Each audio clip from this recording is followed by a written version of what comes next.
என் அன்பார்ந்த கூட்டாளி அனைவருக்கு என் அன்பார்ந்த வணக்கங்களை தலைப்பணிந்து தெரிவித்துக் கொள்கிறேன். இன்றைக்கும் நாங்கள் வீடியோவில் என்னத்தை பற்றி பார்க்க போகிறோம், நட்டுக்குச்சிக்கு பிக் பாஸ். அதுக்கு முன்னாடி தைத்திருநாள் வாழ்த்துக்கள். தைத்திருநாள் வாழ்த்துக்கள். அதுக்கு அடுத்து வருது மாட்டுத்தொழுவம். மாட்டுத்தொழுவமாக இருக்கட்டும், இல்லை ஆட்டுத்தொழுவமாக இருக்கட்டும், பட்டி பொங்கல் அப்படிம்பாங்க நம்ம ஊரில். பட்டி பொங்கல் வாழ்த்துக்களையும் தைத்திருநாள் வாழ்த்துக்களையும் உங்களுக்கு தெரிவித்துக்கொண்டு இந்த வீடியோவை துவங்குறேன். இன்றைக்கும் நாங்கள் என்னத்தை பற்றி பார்க்க போகிறோம்னா, டுகிச்சிக்கு பிக் பாஸை பற்றி தான் பார்க்க போகிறோம். முதல்ல தைத்திருநாளை செலிப்ரேட் பண்ணுற விதமாக திவாகர் சைக்கிளை ஓட்டிகிட்டு வராரு. அதாவது வடிவில் ஓட்டுவாரே, ஒதுங்கு சைக்கிள் வருது, வாரேன் அப்படின்னு புறாவுக்கு முன்னாடி மணி அடித்த மாதிரி திவாகர் கம்ப்ளைண்ட். திவாகர் அதாவது புகாரை முன்வைக்கிறாரு. அவருக்கு பால் கிடைக்கலையாம், பொங்கலும் கிடைக்கலையாம். பால் பொங்கப்பான மாதிரி திவாகர் இருந்துக்கிட்டு பொங்கலுக்கு அடிச்சுக்கிறாரு. நாங்கள் சிரிக்கிறதா இல்லை கவலைப்படுறதா இல்லை கோவப்படுறதான்னு தெரியலை. முதல்லையே அறிவிக்கிறாரு, உங்களுக்கு பொங்கல் திருநாளை முன்னிட்டு உங்களுக்கு உடுப்புகள் இருக்குது, புத்தடைகள் இருக்குது, அதை உடுத்திக்கிட்டு பொங்கலை கொண்டாடலாம். அது மட்டும் இல்லாமல் உங்களுக்கான இனிப்பு பண்டங்கள் சாப்பாடு உங்களுக்கு அனுப்பப்பட்டிருக்கா அப்படின்னோடனே எல்லாம் ஓடி அலைஞ்சிக்கிட்டு போகிறாங்க. அலைஞ்சிக்கிட்டு போயிட்டு உள்ளுக்கு வெஜிடேரியன்னு சொன்னோன்னே எல்லாத்துட்டு முகத்தையும் பார்க்கணும். சோகம். வெஜிடேரியன்னு சொன்னோன்னே என்ன அவ்வளோ சோகம், என்ன ஃபீலிங்குன்னு கேட்குறேன். இல்லை, நம்ம ஊர்லெலாம் பட்டி பொங்கல், அது மட்டும் இல்லாமல் தைத்திருநாளை தொடர்ந்து பட்டி பொங்கலும் வரும். பட்டி பொங்கல் அதாவது தொழுவத்தில் கொண்டாடுவாங்களே மாட்டுப்பொங்கல் அப்படின்னு சொல்லுவாங்க. அதுக்கு நாய்கள் தொடங்கி, அதாவது நாங்கள் அன்றைக்கி சாப்பிடவே மாட்டோம், சாப்பிடாமல் வெயிட் பண்ணிக்கிட்டு இருப்போம். 3 மணி 4 மணி வாக்கில் தான் பட்டிப்பொங்கல் மாட்டுப்பொங்கல் கொண்டாடுவாங்க. அப்போ அதுக்காக வெயிட் பண்ணிக்கிட்டு இருந்து சங்கு ஊதுவாங்க. சங்கு ஊதுனோன்னே உடனடி டைமில் நாங்கள் போயிட்டு ஒவ்வொரு துருவமாக போயிட்டு நிற்போம் சின்ன பிள்ளைகளில். அப்போ ஒவ்வொரு துருவமாக நின்றாலும் கூட விவசாயம், ஆனால் அந்த இடத்துல மலையகத்தில் ஃபேமஸ் விவசாயம் தான். அதனால் அங்கே மாடுகளுக்கும் குறைவில்லை, மாடுகளும் வீட்டில் வளர்க்குற டைமில் அதாவது இவங்க வர வரைக்கணும், இவங்க வருவாங்க அப்படிங்கிறது இல்லாமல் வர்றவங்க எல்லாத்துக்குமே பொங்கலை அள்ளி தெளிக்கிறது, அள்ளி வீசுறது தான் அந்த திருவிழா. அதாவது பொங்கல் அப்படின்னு ஒரு சாதாரண ஒரு நாள் சொல்கிற திருவிழா கோலமாக இருக்கும் ஊரில். சங்கு ஊதுவாங்க. சங்கு ஊதுனோன்னே போயிட்டு பார்ப்போம். பட்டியிலாம் கோலம் போட்டு, நீளத்தில் கோலம் போட்டு, சிவப்பு கலரில் கோலம் போட்டு, அப்படி செம்ம செலிப்ரேஷனாக இருக்கும். பட்டியிலேயே, அதாவது மாட்டுத்தொழுவத்திலேயே பொங்கல் ஆக்குவாங்க. அது ஒரு வித்தியாசமான ஃபீலிங். அப்போ ஒவ்வொரு தொழும்பும் போயிட்டு நாங்கள் சாப்பிட்றது தான் வேலை. அப்போ நாய்கள் தொடங்கி கோழி வரைக்கும் மாலை கட்டி பொட்டு வைப்பாங்க. பொட்டு வச்சோன்னா எந்த நாயை பார்த்தாலும் அன்றைக்கி பொட்டு வச்சுக்கிட்டு தான் தெரியும். அந்த அளவுக்கு பிராணிகளுக்கு முக்கியத்துவம் கொடுத்தாங்க. அன்னைக்கு பார்த்து பொங்கல் நேற்று இதுக்கு எப்படி அலையுது பாருங்கள். வெஜிடேரியன்னு சொல்லி கவலைப்படுங்க. பிரியாணியாக இருந்தால் வரிஞ்சு கட்டிக்கிட்டு வந்து நிற்குங்க. பொங்கலாக இருக்கும், திவாகரம் மட்டும் தான் சண்டை போடுறான் பொங்கலுக்கு, மற்றவங்க யாருமே சண்டை போடல.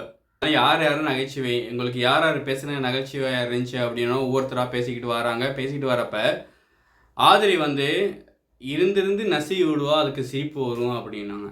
நசிவி விடுவாளா? என்ன நகைச்சுவையா இல்லை வேற எதுமா? சிறந்த காமெடியன் அதை எல்லாருமே சொல்கிறாங்க. கானா வினோத் தான் சிறந்த காமெடியனாக தனக்கு தெரிஞ்சார் அப்படின்னு எல்லாருமே நபர்களாலையும் பொதுவாக சொல்லப்படுறாரு. உண்மையாலுமே கானா வினோத் அவர்களின் காமெடி அது மட்டும் இல்லை, அங்கே திவாகரும் நிற்கிறாரு. திவாகரை வச்சு தான் காமெடி பண்ணார்.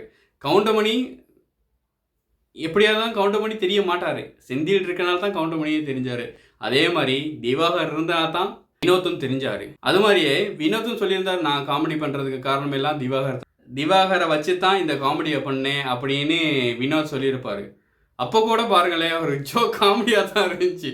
அதாவது நிஜத்தில் எல்லாரும் காமெடியனாக இருக்க மாட்டாங்க, படத்தில் மட்டும்தான் காமெடியனாக இருப்பாங்க. ஆனால் நிஜத்துலேயும் காமெடியனாக இருக்கான் திவாகர். இல்லை என்னை அப்படி காமெடியன்னு சொல்லாதீங்க, என்னை காமெடியன்னு சொல்லாதீங்க, நான் நடிகராக ட்ரை பண்ணிக்கிட்டு இருக்கேன் அப்படிங்கிறாரு. அப்போ கூட ஒரு சிரிப்பு தான் வருது. இது ஒரு காமெடி தான். வினோத் சொன்னதும் திவ்யா நீங்களும் என்ன சரி செய்யுங்க. இதை முதல்ல சொல்லியிருந்தா என்ன?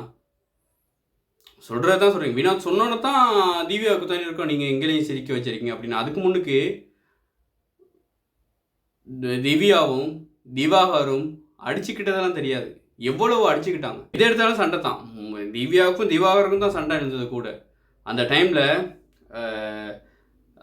ஆதிரிக்கும் திவாகருக்கும் கூட ஒரு சண்டை வருது. அப்போ கூட திவ்யா வந்து கோல்முட்டி தான் விட்டுக்கிட்டு இருந்தாங்க. என்னத்தான் இருந்தாலும் வின்னர் அப்படின்னு டைட்டில் வின் பண்ணக்கூடிய சான்ஸ் திவ்யாவுக்கு இருந்தாலும் கூட உண்மைகளை உடச்சி கதைக்கத்தானே வேணும்னாங்க. அந்த மாதிரி திவ்யா தர்பீஸு அவர்கள் கூட சண்டை போட்டுக்கிட்டு தான் இருந்தாங்க. இப்போ வினோத் எல்லாருமே பெருமையாக பேசவும் திவாகரை குறித்து அவங்களும் வந்துட்டாங்க. அப்பையும் கூட திவாகர்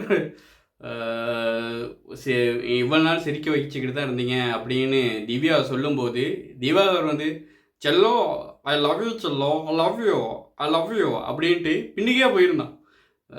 அதாவது திவ்யா பின்னுக்கே சுத்தம் வாங்கிட்டான்.